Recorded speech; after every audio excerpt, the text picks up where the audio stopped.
Pernah kepikiran nggak sih, kenapa ya ada orang yang bisa kaya banget, sementara yang lain kayaknya berjuang terus-terusan? Nah, hari ini kita bakal bongkar rahasia di balik itu semua dari buku kerennya Morgan Housel, The Psychology of Money. Siap-siap ya, karena ada satu kebenaran simple yang bisa jadi bakal mengubah cara Anda melihat uang selamanya. Oke, kita mulai dengan pertanyaan besar. Sebenarnya, apa sih biang keladi yang bikin orang susah kaya? Apa karena mereka kurang pintar? Atau nasibnya lagi sial aja? Atau jangan-jangan ada sesuatu yang lebih mendasar yang sering banget kita lupain? Jawabannya menurut Housel benar-benar di luar dugaan. Ini bukan soal seberapa tinggi IQ Anda atau seberapa jago Anda ngitung. Ini semua ada di kepala kita. Ini soal psikologi. Nah, ini dia poin kuncinya. Dalam urusan uang, perilaku Anda itu jauh lebih penting daripada kecerdasan Anda. Selalu begitu. Percaya atau enggak, seorang petugas kebersihan sederhana bisa jauh lebih sukses secara finansial daripada lulusan MBA dari universitas top. Lo kok bisa? Coba bayangin skenario ini ya. Ada seorang jenius finansial lulusan Harvard, pengetahuannya luar biasa, tapi dia bisa aja bangkrut. Di sisi lain, ada kisah nyata seorang petugas kebersihan bernama Ronald Read. Hidupnya biasa aja, tapi saat dia meninggal, semua orang kaget karena dia meninggalkan warisan jutaan dolar. Kuncinya, bukan apa yang mereka tahu, tapi apa yang mereka lakukan secara konsisten. Dan kabar baiknya, perilaku buat sukses ini tuh simple banget. Nggak perlu rumus-rumus yang rumit, cuma soal sabar, hidup di bawah kemampuan sedikit, menabung, dan yang paling penting, berhenti ngeliatin rumput tetangga. Tapi, kalau emang sesimpel itu, kenapa ya kok banyak banget yang gagal? Nah, disinilah kita masuk ke perangkap terbesar di zaman sekarang, jebakan perbandingan. Dulu, kita mungkin cuma iri sama mobil baru tetangga sebelah. Sekarang, lawan kita itu bukan lagi tetangga. Lawan kita itu algoritma media sosial yang setiap hari nunjukin cuplikan hidup terbaik dari orang-orang paling kaya dan paling sukses di seluruh dunia. Ini permainan yang nggak akan pernah bisa kita menangkan. Hausawa punya cerita menarik nih dari pengalamannya jadi tukang parkir valet.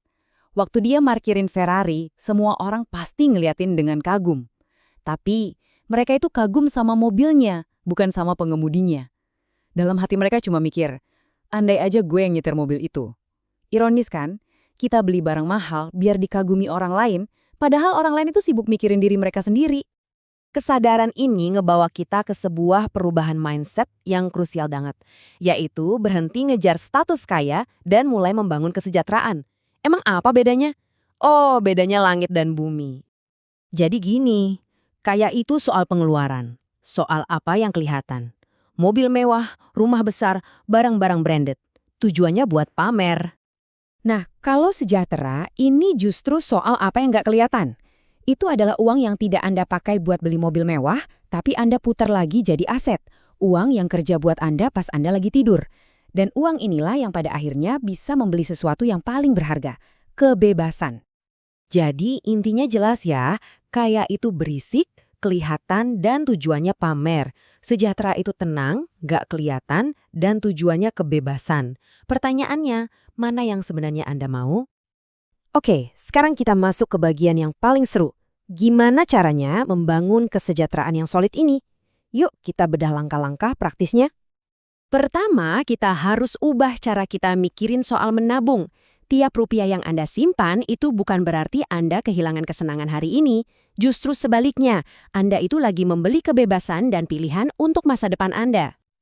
Kuncinya adalah bikin prosesnya jadi otomatis, biar nggak banyak mikir. Ada 3 langkah gampang. 1. Anggap tabungan itu tagihan wajib yang harus dibayar. 2. Setel transfer otomatis tiap gajian. 3. Yang paling susah tapi paling penting, sabar. Biarkan waktu yang bekerja. Nah, langkah ketiga tadi, sabar, itu adalah senjata rahasia Anda. Kenapa? Karena kesabaran itu akan melepaskan kekuatan paling dahsyat dalam dunia keuangan, bunga majemuk atau compound interest. Kalau masih ragu sama kekuatannya, coba deh pikirin ini. Warren Buffett, salah satu orang terkaya di dunia. Tapi tahu nggak, 99% dari total kekayaannya itu dia dapatkan setelah umurnya 60 tahun. Gila kan? Itulah keajaiban dari bunga majemuk yang bekerja puluhan tahun. Grafik ini nunjukin semuanya. Di tahun-tahun awal, hasilnya mungkin kelihatan lambat banget, malah ngebosenin. Tapi coba lihat apa yang terjadi setelah 30 tahun. Pertumbuhannya meledak jadi eksponensial. Kuncinya cuma satu, bertahan cukup lama di dalam permainan. Tentu saja, perjalanannya nggak bakal mulus. Pasar itu naik turun. Tapi ingat ini, volatilitas dan ketidakpastian itu bukan denda yang harus Anda hindari. Anggap saja itu biaya tiket masuk untuk mendapatkan imbal hasil jangka panjang yang luar biasa. Jadi, kami mau tutup dengan satu pemikiran buat Anda renungkan. Gimana kalau simbol status yang paling tinggi itu bukanlah mobil yang Anda kendarai, tapi kemampuan untuk bangun pagi dan berkata, hari ini gua bebas mau ngapain aja. Mungkin kesuksesan sejati itu ya tentang kebebasan itu sendiri.